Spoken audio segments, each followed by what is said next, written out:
I'd like to call this informational meeting to order. This is Tuesday, September 10th, 2013. I'd like to thank everybody for coming. Immediately following this, we will have a 10-minute break following this meeting, and at that point in time, we'll convene the Public Services Committee. It'll be following the informational meeting. We do have a slight change in the agenda, and under the executive session portion, we will reschedule the executive session to September 17th. I know we do have a couple of counselors missing, and we will have our executive session will be on September 17th, the next Tuesday. With that being said, we'll move right into staff reports, and we will start out with Jim David, Legislative Operations Manager.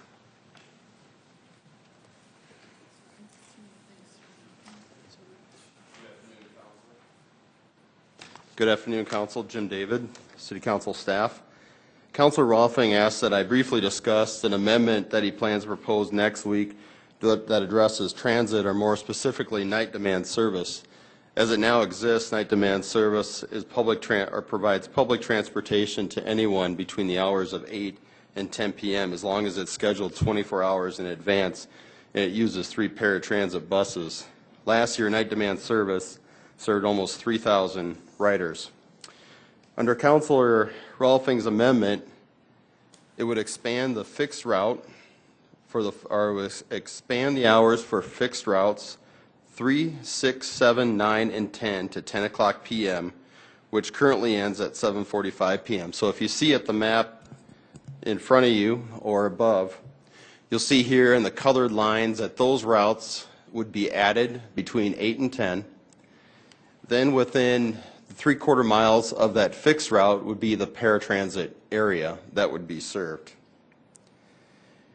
There is a hope that it would incentivize more of the paratransit riders to use the fixed route buses since they will now be available. The estimated cost is $200,000, which would come from the current positive balance in the transit fund. This expense will result in a negative fund balance sooner than was originally estimated. We do have both Sam Treblecock and Mike Cooper here, and I'm going to hand it off to Councilor Rolfing. If I may. Please. Thank you.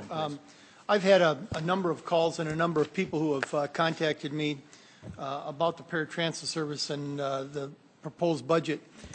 And I have talked to the mayor about this situation, and he is in agreement with what I'm proposing here.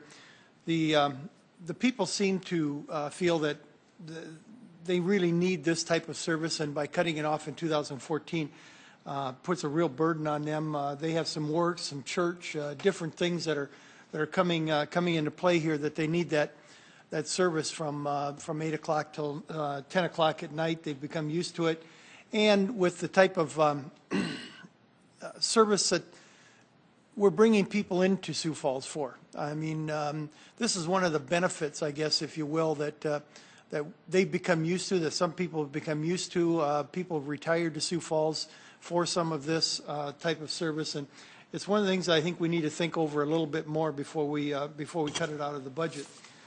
They become dependent on it, so we need some time for people to either make some change in their living places that they're living, or to make some other arrangements for it. So I'm going to, I know that Councilor Jamison has done some other thinking on this and some other work on it, and so I'm going to turn it over to him for to let us be informed on some of the things that he's done and we've worked together on.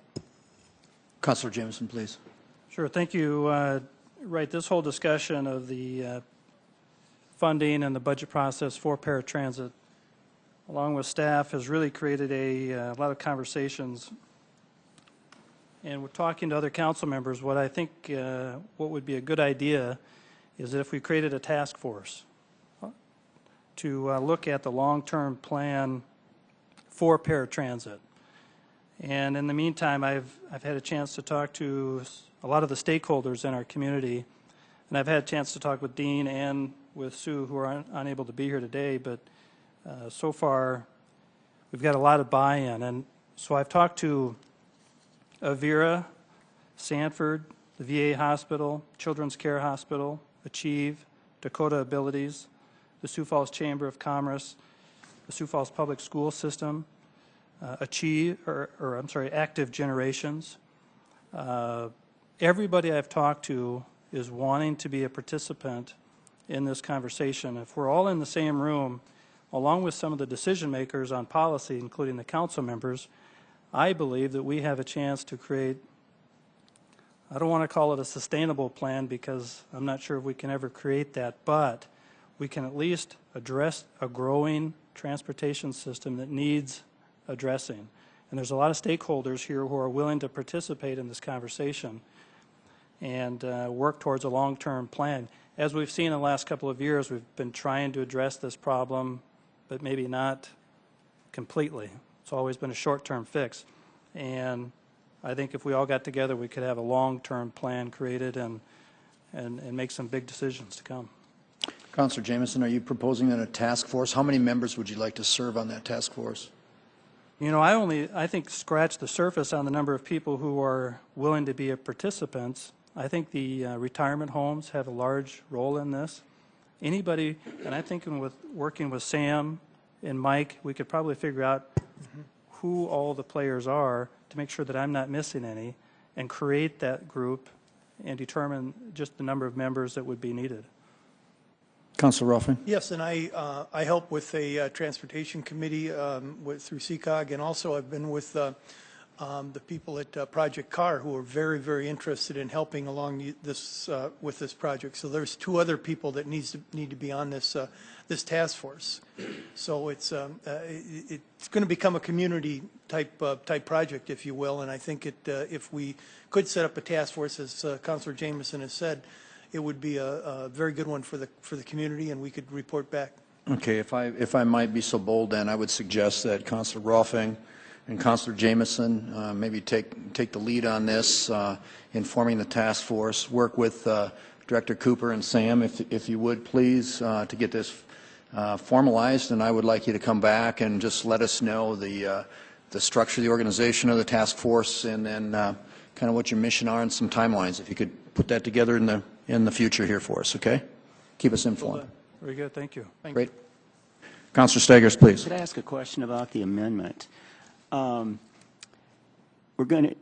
amendment's going to expand these fixed routes, but also at the same time we'll continue to have the paratransit available during those 2 hours, right? Correct.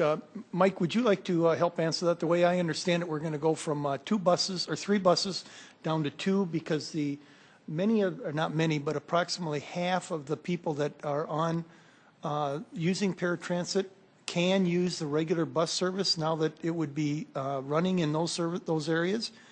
And then the ones who are, and correct me if I'm wrong, and then the ones who are, the people who need the paratransit services would be able to use that, and we should be able to get by with only 2 buses at that point, correct? Or 2 of the paratransit buses.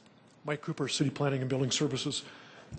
We believe that this is a better way of providing night service than what we're currently doing.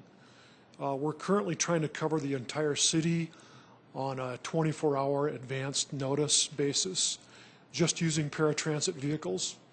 It's not a very good way to provide night service. So with the amendment that's being recommended by council, it's going to accomplish 2 things. It's going to allow for more fixed riders, people that want to use the fixed route buses during those evening hours.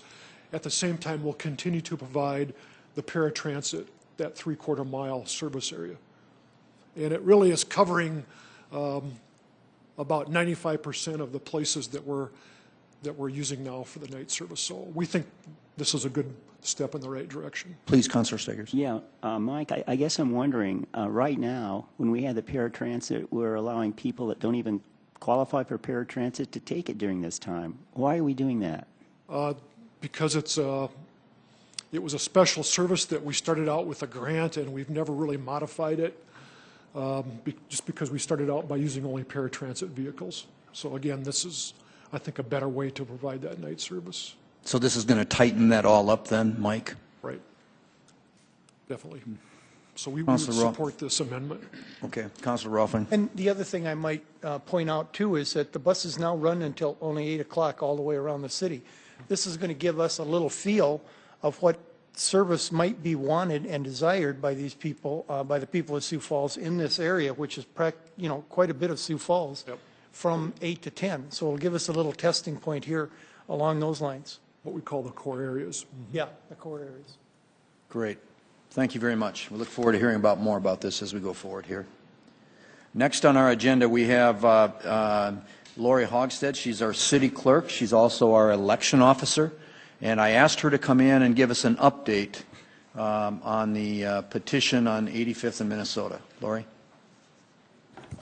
All right. Thank you. One thing I wanted to point out first, prior to giving the petition report, is that tomorrow, Wednesday, September 11th, we will be conducting a tour of the ADA-compliant vote centers. It's to go look at each of our vote centers and make sure that they're ADA-compliant. We have our team coming in from New York, Dr. Peter Blank and his associate. We're very fortunate to have them come in. They're world-renowned specialists in ADA, Americans with Disabilities Act, is what I'm referring to. And we are going to go to each location, make sure that each location will meet our needs for ADA. The Department of Justice has put together a checklist for polling places, and I'm sure this will be what they'll be taking a look at. And hopefully we'll be able to get through those tomorrow. If not, I believe they're here a little bit on Thursday, and we'll finish up on Thursday morning. So I will be out of the office all day tomorrow, going with them to the different vote centers. So if you try to reach me, that's where I am. All right. Now, petitions.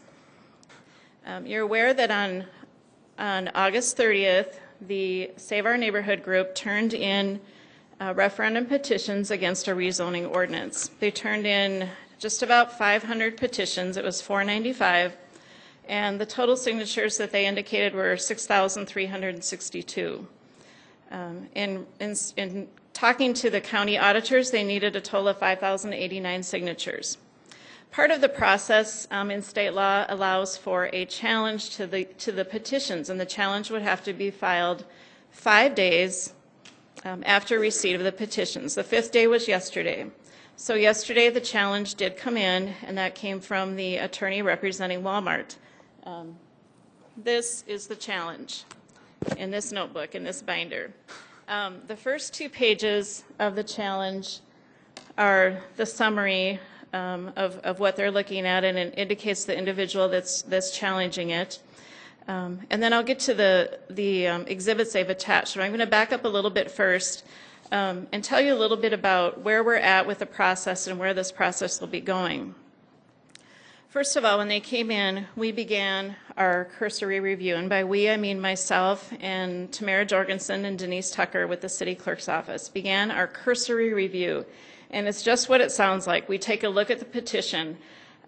We look for obvious things that might be missing or incomplete. Each petition needs to, of course, have the title on it, and they all do. But then we take a look at the information that the petition signer fills in. For instance, they need to print their name and sign their name, put their address, put the city, and then the date they signed it, and the county. We also take a look at the circulator information. That needs to be complete and signed as well. And the third part of it is the notary. All the notary information needs to be there. So in our cursory check, some of those things just jump out at us. We might see a Brandon, South Dakota, or we might notice that a date's missing. And those are the types of things we look for in our cursory check. That is nearly complete, the cursory portion, which is just the first part of this process. The next part of the process, and we've done this with our other 3 petition drives, and we'll also do this same procedure with this one, is our 5% random check. We kind of talked about that as we will end up checking 100% of the names, but we felt that we followed this process for all the others. We will do our 5% random check, and that will be based on voter registration records. That's exactly what we look for in the 5% random check, is this person a registered voter? Once that is completed, then we begin to address the affidavit and the discrepancies that the Walmart team has pointed out, the proposed or supposed discrepancies. They have it broken down into 3 sections. Section A is 1 page, and It has 19 petitions that they feel should not be counted at all because of discrepancies in either the circulator or the notary part of the petition. So those will need to be looked at individually, and for each item that they list, I need to provide a written response to each item. So the first thing will be Exhibit A, looking at the petitions in their entirety, the 19 that they mentioned. And I'm going to skip back to C, and we'll go back to Exhibit B in just a minute. But Exhibit C is a list of names that they feel are people that have signed more than one petition. And so we'll take a look at that. If that is indeed the case, of course, we will count one but not the other, or if there's more than one extra petition. And then the biggest part of this, which comprises about, I would say, 110 of the pages, is a petition listing by line of discrepancies. And there's over 2,000 where they indicate, the Walmart team indicates there's a discrepancy, and they state why that discrepancy is there. For instance, I'll just use the very first one for an example. Signed or not registered or not found on voter registration list. And so I need to respond to that one. And on each page there's probably about 15 to 20, and I need to respond in writing to each one of those and go through each one. In essence, I'll be going through all 6,000 signatures. And in reviewing these, one thing that's really important to keep in mind is that I will have no discretion in looking at these. I have to follow the law to the letter. I have to follow South Dakota codified law and what it tells me to look for, but most importantly, and what the most detail involved in are the South Dakota administrative rules, which are adopted by the Board of Elections. And those administrative rules are very specific as to what makes a valid signature a valid petition, or invalid signature or invalid petition. Again, I can't use my discretion. I can't look at it. And for instance, at the end, there's a section where the circulator would fill in municipality of. Well, obviously it would be Sioux Falls, but sometimes it's blank. Sometimes they might put Minnehaha County. But in this case, it needs to say Sioux Falls. I can't say, well, their intent was to put Sioux Falls. It has to be exactly what the law states. I can't vary from that. And so really, I simply look at the laws, reference the laws. So in each case, I will look at every single item that they've outlined in this affidavit, and I will give my response. You know, I agree or I disagree. However, we'll determine that I'll word that, and then also reference the state law. You know, this is why I agree with this. This is why I disagree with this, and reference the state law. And then once that is completed, then that's the final decision. I submit, of course, in writing, send by certified mail the results of the affidavit response. And then at that point in time, the results will be available, but there's still an opportunity for litigation in circuit court if either party would wish to challenge that. There's really two parts to the challenge. Really, the one we're working on right now is through the affidavit process, which has to be filed within 5 days, and we officially call that the challenge. And then there's also the opportunity, and it does not give a timeline, for someone or a party to contest the results of, say, this affidavit, you know, going through the entire process. And that can be done at any time, but that would be done through circuit court. I believe I've covered it. Oh, the timeline, yes. The timeline. This will be a lengthy process. That's a lot of signatures to go through. I have to look at them very meticulously. And of course, we have, you know, 3 staff persons in the office. I will look at each one myself personally, and I, you know, will have the staff work with me as well, but I'll be the last one to put my A-OK on it, my response on it. So this will take, if I would have to give a guesstimate, I would say several weeks to work through this. You know, if you consider you go line by line by line, that's a lot of signatures to go through.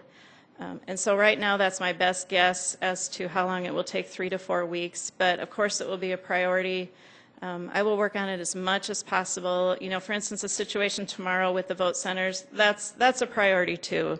And that's long term. That's for our planning overall, and it really has to be done. You know, the timing, yes, it's not the best time, but you know what, this is important too. So there's things that are going to supersede that we do need to take care of doing our daily business in the office, but anytime there's, you know, that I am available, I will be working on this.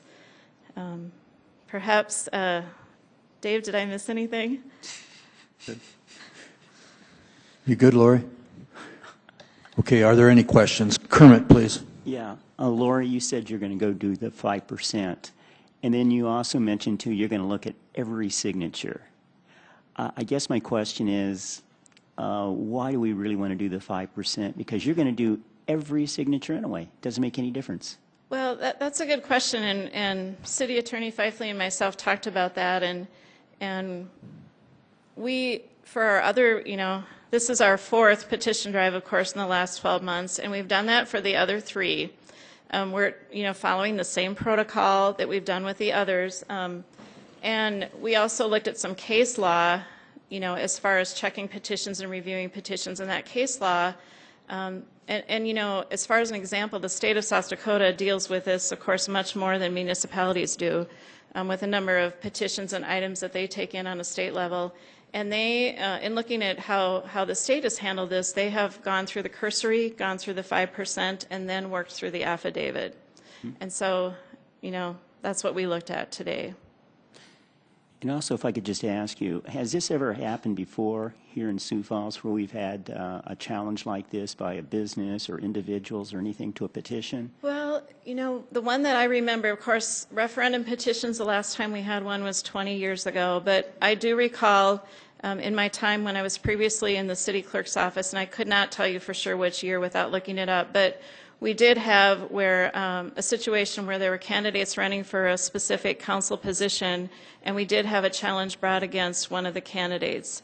And that, you know, every signature was checked, but of course, it wasn't anywhere near 6,000. You know, it requires much less signatures for a council position. But every signature was reviewed. The matter was brought to circuit court and resolved at that point. Kenny? Lori, you talked about the time that it was going to take to go through all of these, and you also mentioned that the state has done this a lot more frequently than what we have. Is there any options, and this might be something that our city attorney answers to, for us to ask for assistance from the state to take a look at these petitions? Please. Councilor Anderson, we've certainly been in constant dialogue with the state election supervisors and the Secretary of State regarding this issue. And it isn't something that we can just delegate to other people. It has to be ultimately Lori Hogstad's decision along with her staff. And since Lori has to make the final call, we really need to have her personally reviewing each of these items. Peer folks have been very helpful in terms of some guidance because, frankly, Peer deals with this almost every 4 years. Every state election cycle, they seem to have at least one court challenge to one initiative or referendum that's being placed on the state ballot. They've been very helpful. They've given Lori Hogstad quite a while ago the random sampling Excel spreadsheet. And, I mean, throughout the whole process, they've been very helpful. But ultimately, this is something that we will need to take care of through the clerks. And then also the reason why we're doing the 5% sampling is to eliminate any possibility of an appeal on that also too. We're basically doing our due diligence is what I see. That's exactly it. And Dave, you may have another David, comment. please. Yes, and Lori was correct, Councilor Anderson, that in the past when other affidavits have been filed, they still went through the 5% random check, and we felt that was appropriate here. It's been our standard protocol. We've always followed that administrative rule, and we're going to continue to follow procedures as normal here, too. One more, Councilor Anderson. And then with the original documents, I know that when they were first turned in, both groups wanted to review the original documents. How are we protecting those original documents so that there's no question of them being altered? Well, we have a plan in place that we worked on, a methodology for which people can view those. We keep them in binders, in sheet protectors, and I've already got the affidavit in sheet protectors. I imagine these will be handled quite a bit. And then, of course, they're locked up, throughout the day. They're definitely locked up every evening. During office hours, the only time we unlock that is when we're actually working with them, and there's always someone in the office. But when we did have a group that did come in to look, they had to read through the rules that we had put together, and that included, they could not have any writing instruments of any kind. They could certainly type into a laptop, or they could speak into a handheld device. We confiscated any pens or pencils they might have. They could not take them out of the sheet protectors. We had staff in there with them at all times.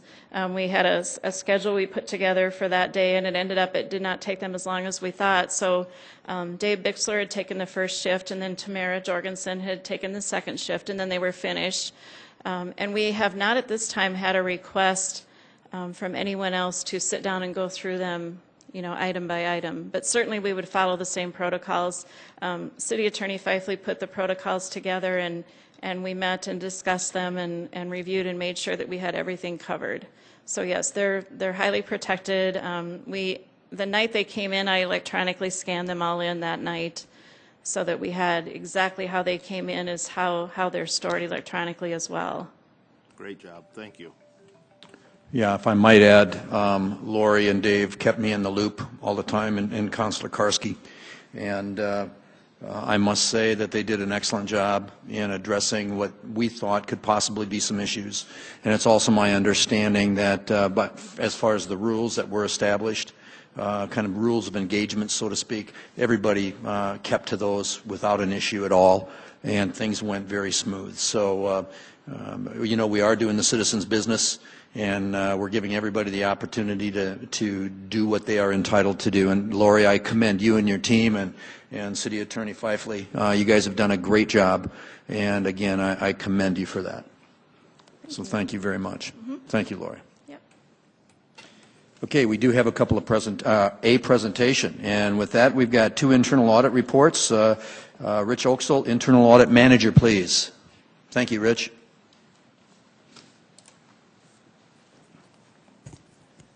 Good afternoon, Council. Rich Oaksall, Internal Audit. We'll look at the water reclamation report first.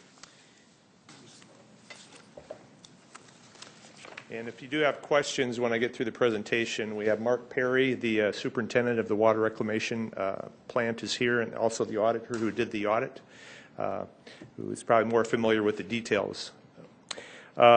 This was a requested audit when we put together our annual audit plan. This was a request from Public Works to look at this process. So it's our first audit of this area. Water Rec, most of their customers are what they would call residential or commercial, which is fairly self-explanatory. But they do have a small category of industrial and regional customers, and there's 12 of those, but they amount to about $2 million annually in revenue. So these are big bills that are going out for these 12 customers. The industrial customers are commercial businesses, but their wastewater concentration strength is over a set amount, so there's a special charge for treating that. And the regional customers are other jurisdictions that want their wastewater treated by the City of Sioux Falls. And for those customers, the billing is based on the flow rate and the strength. And in some cases, they're already treating the wastewater to some extent and then giving it to us. In other cases, we have to do the full treatment. So the billing is based on, well, how much is the volume, and then what's the concentration, the strength of the wastewater.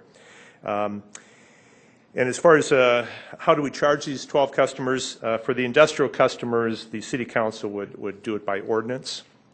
And for the regional customers, it's an agreement, which would also come through the council, that addresses the bills for the various regional customers.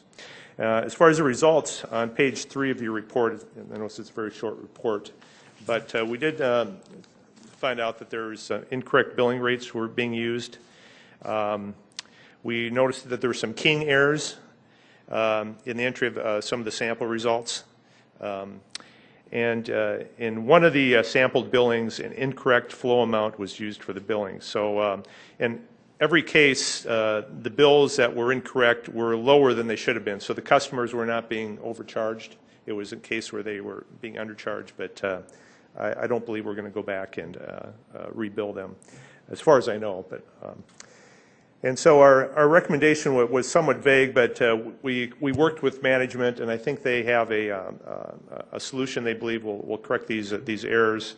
And the management response is on the attached to your report there. It's about 3 pages from Mark Perry.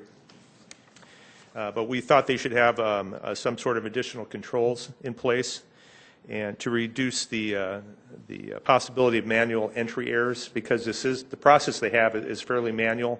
There's a lot of opportunities for errors to creep into the billing process. And we also suggested an additional review by someone else to maybe correct some of these errors. And as you read the response from management on that memo dated 6/13/2013, part of the solution is just having more time to look at the bills, maybe changing the billing period so that they have a little more time to review these bills. And so that may correct a lot of the problems. And I think you can, I think they're doing the best they can, but this is just kind of a very complex process where you have you're sampling the strength of the water flow. They actually have sensors, and then you're taking that information and you're doing the actual volume, and you're putting it into an Excel spreadsheet, and then you're generating a bill.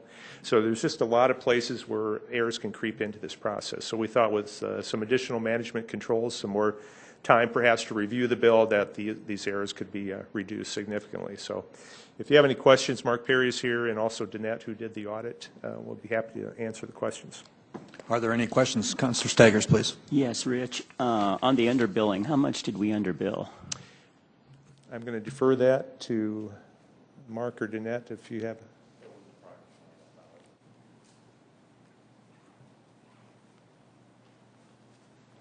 Mark Perry, Water Reclamation. The amount that we underbilled was approximately right around $1,000. Oh, okay. Thank you.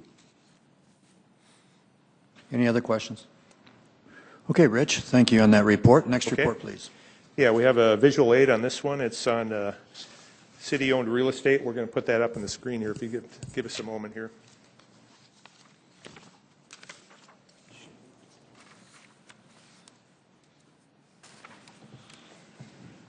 Okay, if you look up on your monitor or up on the screen here, why don't you hit the plus sign? Yeah. We were going to put that in the report, but if we shrunk it, put it on 8.5 by 11 sheet, it won't tell you too much. So really, the way to see it best is put it on the screen and then and do a magnification. This is a map prepared by our GIS, our Geographic Information Systems team, showing the city-owned real estate within the city limits here. We have a lot of real estate that the city owns, and if on the balance sheet as of May of this year, the value of this real estate was about $134 million. So we own a lot of real estate. It's a big chunk of our balance sheet. And this audit was to determine if we have policies and procedures for the acquisition and the sale of real estate, and if we're following those policies, and also to look at the financial system to see if that was accurate, if that accurately reflected the real property owned by the city, and then kind of look at how do we manage our real estate assets.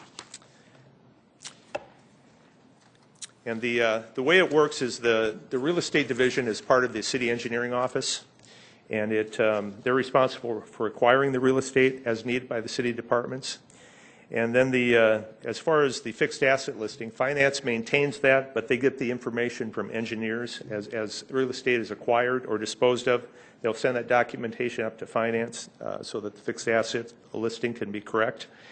And our GIS department, which I mentioned, the Geographic Information Services Department, receives updated information on a monthly basis from Minnehaha and Lincoln County on all the city-owned parcels, and that's how they're able to create this map and keep it accurate and current.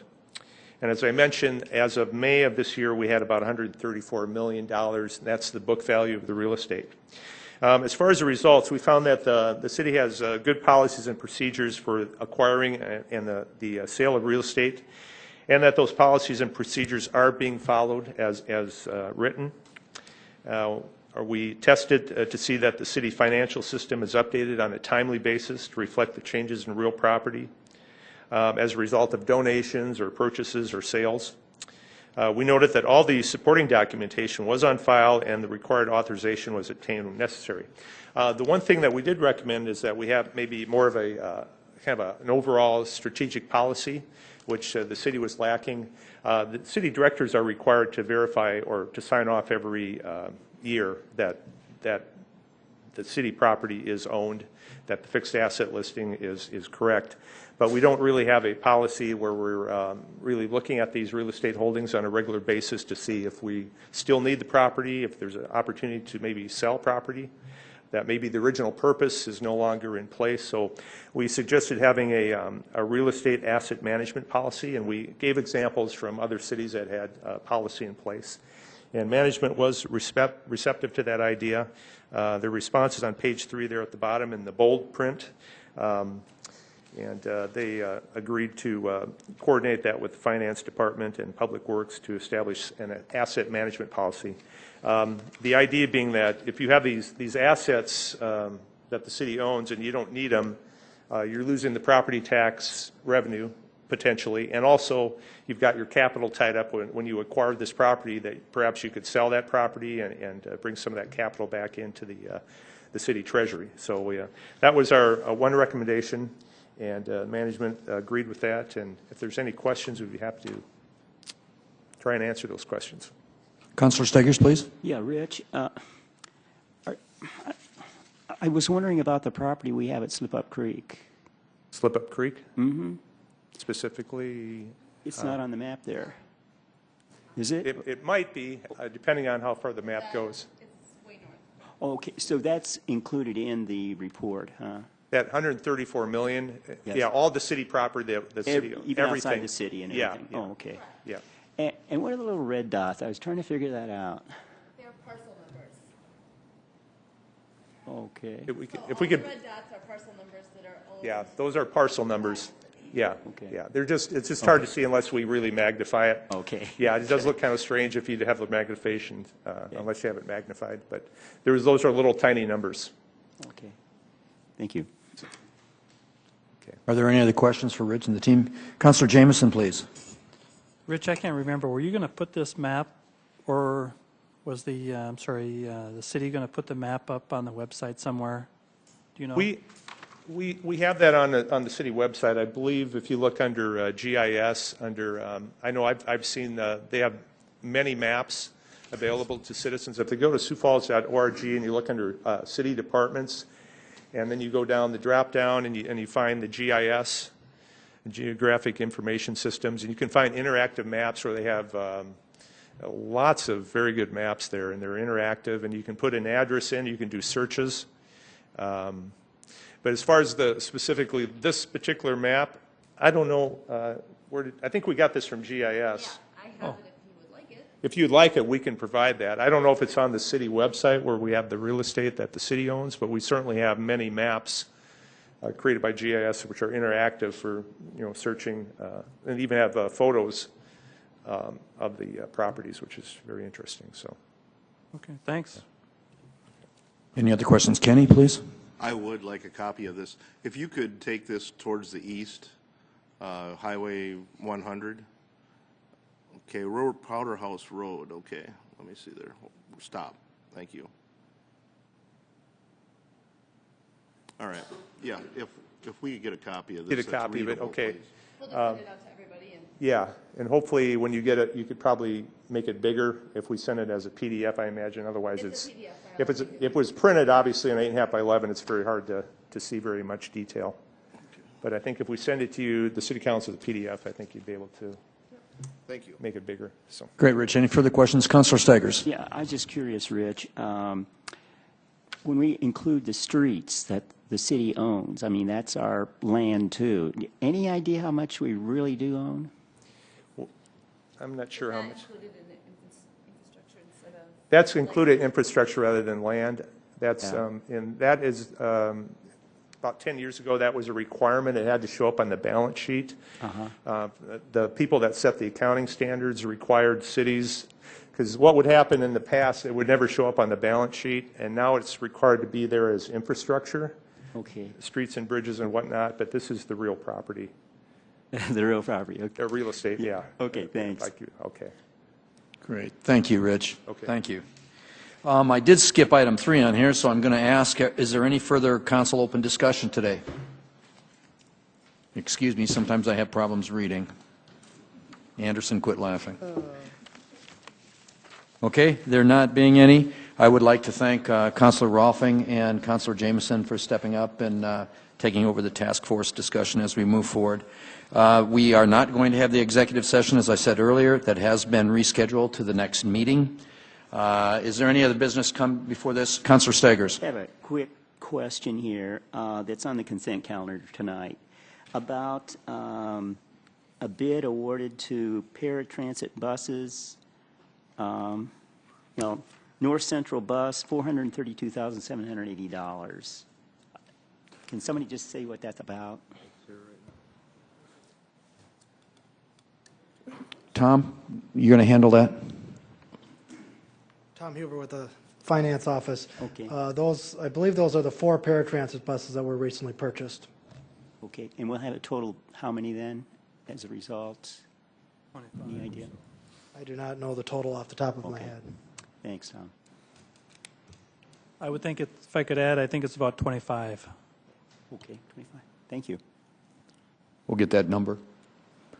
Jim, make sure we get that number. Any other questions? Anything else before this council at the time? There being none, we will take a 10-minute break, and then we will convene. Meeting dismissed.